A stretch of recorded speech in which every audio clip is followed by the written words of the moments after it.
Hey guys, my name is Rob Trent. I'm a DP and director based out of LA. And today I'm gonna walk you through what I have my Hotkeys program to on my C70 and my favorite trick to get the RF lenses focus ring to feel worlds better. So let's get into it. So starting out, there are 13 buttons on the C70 that are programmable to a ton of features on the C70, from another record button to toggling on and off your false color. So right off the bat, when you open up your menu, you're gonna go 8 menu options over to the button with the dialog box over top of it. From there, you're gonna see all of your 1 through 13 buttons laid out with what they do on it.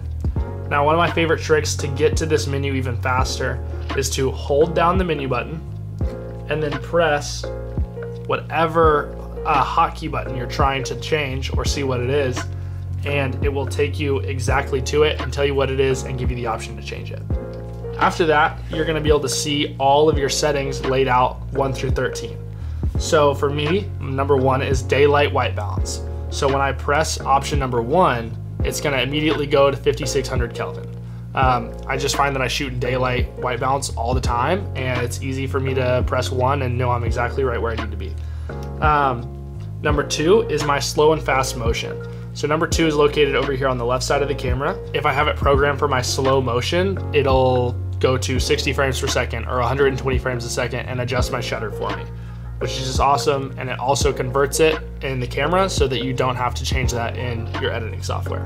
My third button is focus peaking. This is gonna be focus peaking all, which means that it's gonna apply the peaking to my LCD screen, and it's also going to apply it to my HDMI output.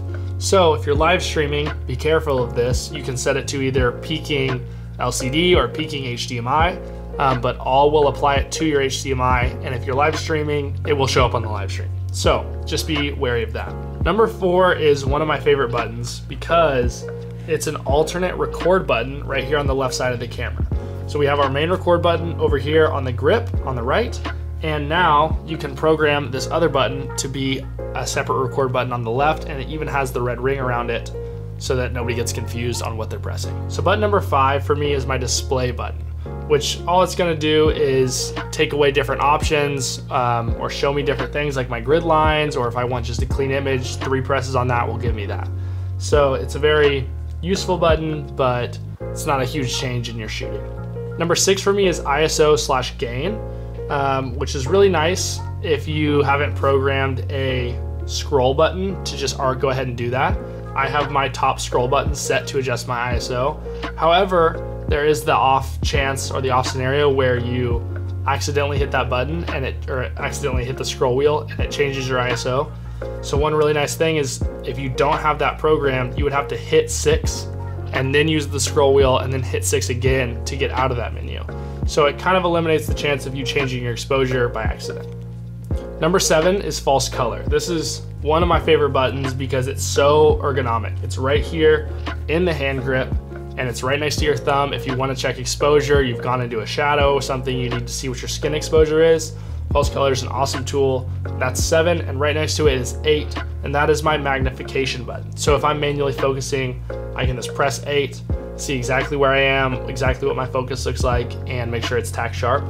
And they're right next to each other, which is super nice because I use both of them in conjunction all the time. Number 9 is waveform. I don't use this one super often, but in case I want my waveform to come up into my monitor, it's super nice to have right there next to my right thumb. This one is also set to waveform all, so the same thing applies to the live stream problem.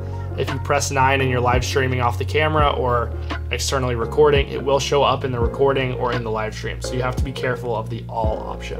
Number 10 is my autofocus mode. So right now I have it set to face detect and tracking. And what that'll do is right here, button 10, right next to the record button, it'll change if it's tracking a face or if it's doing a center focus point. This is really nice. Usually my subjects are people, so I don't use it super often, but in the odd moment that I'm not shooting a person and I just want it to go revert to the center, that's a super nice option. Number 11 is my focus guide. Now for me, buttons 11 and 12 aren't very useful. They're right up there on the front of the camera and it's kind of hard to reach. So I have this as my focus guide. It's a manual focus option that shows you a little box and shows you if you're front or back focused. It's nice. I usually just keep it on, so having it there is kind of just a bonus. Button 12 for me is set to AF lock.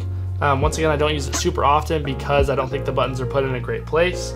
But what this will do is it will turn on and off your autofocus. So if you have your focus and you want to just go ahead and hold it there so it doesn't keep floating around, you can just press the AF lock button, or for me, button 12, and it will keep the focus there. And when you want to re-engage, you can go ahead and press it again and it will turn it back on. Number 13 is a special one because it is for the audio menus.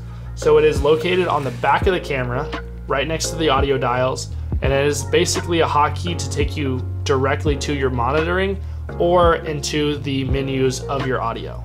All right, now we've made it to my final little C70 tip for now, and it is, if you're using RF lenses, you need to go into your menu, go to the wrench icon and go to number 5.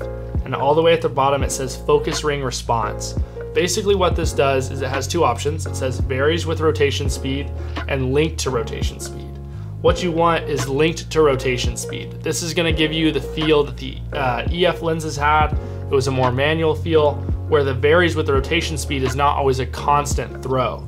So if you're trying to rack focus and you know kind of where something is and where that's going to feel like on the lens, it'll move a little bit. It won't be exactly where you think it's going to be. So for me, I went to link to rotation degree because that just is a feel that I'm used to, but it makes it feel a lot more familiar. All right, guys, thanks so much for watching the video. Hope you learned a little something along the way.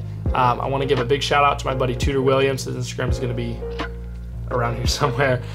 Music by Tudor. He let me borrow his C70 so that I could have my C70 in frame while I was talking about it. So big shout out to him. He's also a DP and director, so check him out, and I'll see you next time. Deuces.